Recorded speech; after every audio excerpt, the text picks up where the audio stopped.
Hey St. Peter, this is Brian Booth, Executive Director of Ministry Support. We wanted to come to you and give you an update. In case you missed the voters meeting last weekend, we wanted to cover several subjects in there, plus a few more exciting things. So here at St. Peter, we have a lot to be thankful for this Thanksgiving, including just some news that came through this week. Our foundation, our St. Peter Lutheran Foundation, has just approved about $281,000 in grants to our school and church to help with over and above projects and initiatives which aren't in the operational budget. So we're very excited about that. And some of you may not realize we have a foundation. It's a separate legal entity that is underneath the church and exists to take all the legacy gifts we've received over the years and invest and manage them well. And they're doing tremendous work. There's about 7 voting members on the board. I sit as a non-voting member. Brian, you sit as a voting member on the board. And just a tremendous team doing great work, and we're seeing some of the fruit of it. Yeah, absolutely. Another thing to be thankful for here is our youth director, Kristen Harmon. If you haven't gotten a chance to meet her, she's great, doing great work. Do you want to give us a short update on how she's doing? This is her first call. She's from a graduate from Concordia University in Chicago here, and her focus is laser sharp on middle school and high school youth.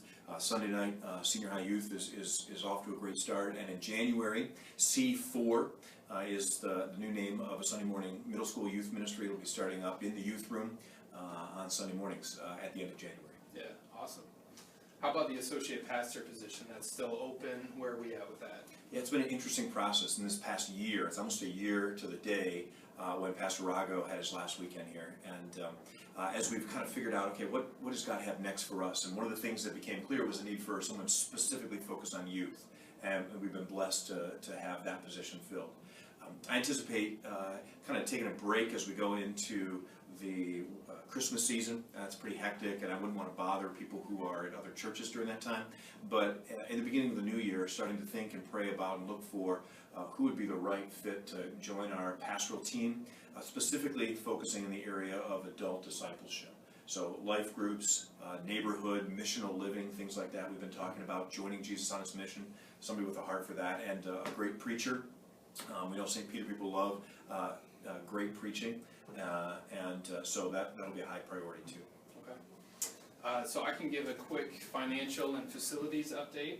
Our offerings to this point in the year are up from the same time last year, so we're excited about that. If we look at the last 5 years of giving, we've seen kind of a slow and steady increase in giving, which continues this year, so it's great to see the people of St. Peter continue in their generosity. Yeah. Our goal for this year is to reach $2 million in regular offerings, and we're about on track to do that, so thank you for your continued generosity toward that. Our overall budget and forecasts, we're projecting ahead of budget for this year. Our goal is to have a surplus after depreciation, so the bottom line number to be a surplus, and we're carefully managing expenses to be able to get there, and we're confident we can with your help and with some smart managing for the rest of the year. If you look at our weekly budgeting for giving, it does vary week to week. We base that based on history and trends, what we know about giving in past years.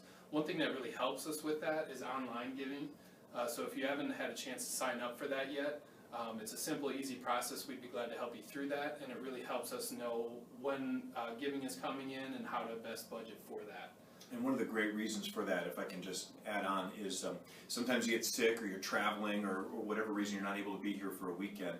That helps keep you regular and faithful in your generosity. Also, I want to emphasize, if you love to write a check and put it in an envelope or cash, that's awesome. Keep doing that. There's nothing wrong with that. We're going to always welcome that. But if you, like me, increasingly carry little cash or use few checks, especially younger generations, that's the case, this is a great way to help them exercise the gift of generosity. Yeah, absolutely. So on top of regular giving, we have a couple special initiatives going on right now. Scholarships for our school is an ongoing need. We have about 58 families who are benefiting from that this year, so we appreciate your continued giving to that. We also have our Fresh Start campaign, which started this summer.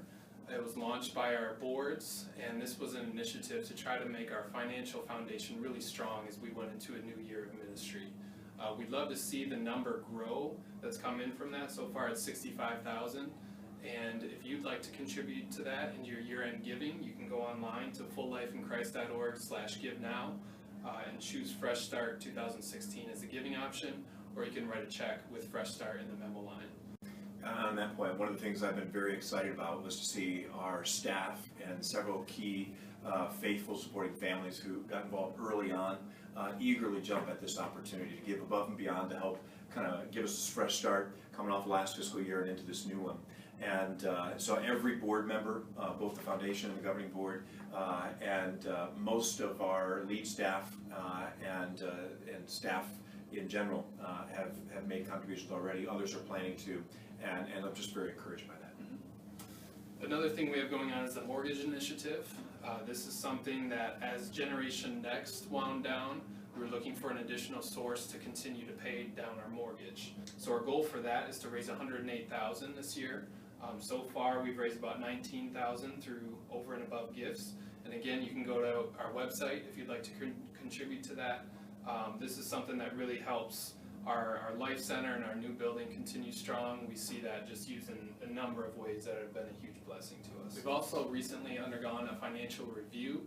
Last year we completed our full audit process with our accounting firm, and this year it's a less rigorous process, and then every 3 years we do the full audit. The results of that have all been positive. All of our statements present accurately and are in accordance with generally accepted accounting principles. On to facilities, we have several things going on, improvements, repairs.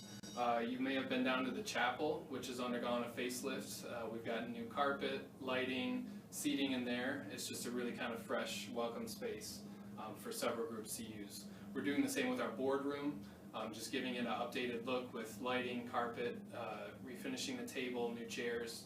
So we're excited about that. A couple projects that have been on the radar for a while are our sanctuary beams. We've had some deterioration on the outside of the arch rafters there. We've undergone an investigation led by a volunteer, Don Meinheit, in our congregation, who's doing a great job with that.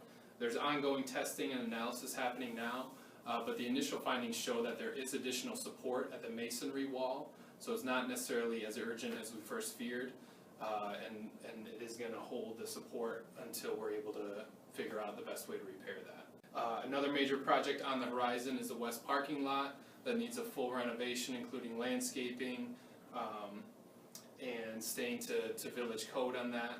We're not going to lose that many spots in the plan for that. We'd only lose about a handful of spots. So the major hurdle to that is formulating funding.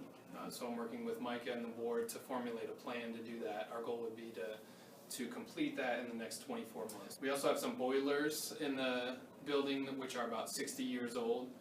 So nothing urgent yet. They can last up to 100 years, but we're just thinking and planning through our heating and cooling needs for the next 20 years, so just to make you aware of that.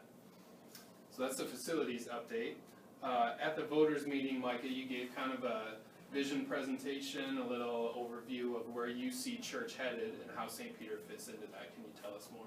Yeah, I'll just give you a snapshot of that now, because in 2017 we'll have a number of opportunities for you to engage and discuss more the changing face of the world and where the church fits into that. But kind of at the essence, what I talked about was how most of us grew up at a time when the church was at the center of the community. And it was assumed that people would get up, go to church on Sunday morning. You didn't have stores open. You didn't have sporting events on Sunday morning. And as you probably know, all of that is changing rapidly. And so instead of being at the center of society and community, we're finding ourselves as the church in the margins. And what that means is there are people who are perfectly comfortable saying, I don't go to church at all. I'm not particularly religious. Maybe I believe in Jesus. Those are called the nuns. Or you see this rhythm where in the past a successful church was defined by lots of activity and programs for every different age group, and you knew your church was doing well when it was growing and it was bigger and there was more and more going on. What we're finding is people want to spend less time up at church and more time out and about in their neighborhood, in the communities where by the way, Jesus has surrounded them with a whole bunch of people who may not know Jesus. And so that's the epicenter of life, not up at church, but out in the community. And so the new rhythm of the church in the margins will be still gathering for worship and other things like that, but then also releasing and sending back out into the neighborhoods. And whereas in the past success was defined by numbers going up and up and up, I'm going to see less of that moving forward, as success is defined more by faith being demonstrated in acts of love. So we're going to talk more about that in the year to come, as well as how we're going to try to make St. Peter as strong as it possibly can be, as then we also look out and say, working with the Northern Illinois District and Clef in the city of Chicago, where can we help start new ministry ventures across the region? And the board has just kind of endorsed a big dream of being part of 10 of these in the next 10 years, which seems kind of crazy because we haven't done one yet, but we sense a strong need and call to be part of the revitalization of ministries across the region. So you'll hear more about that in the year to come, and plans and efforts to get started with our first success by the end of 2018, while at the same time making sure that this ministry here continues to move along and is strong and vibrant and growing, serving our community. And one of the rallying cries we'll hear is that verse from Ephesians chapter 3 that says this in verse 20, "Now to him who is able to do immeasurably more than all we ask or imagine, according to his power that is at work within us, to him be the glory and in the church throughout all generations forever and ever. Amen."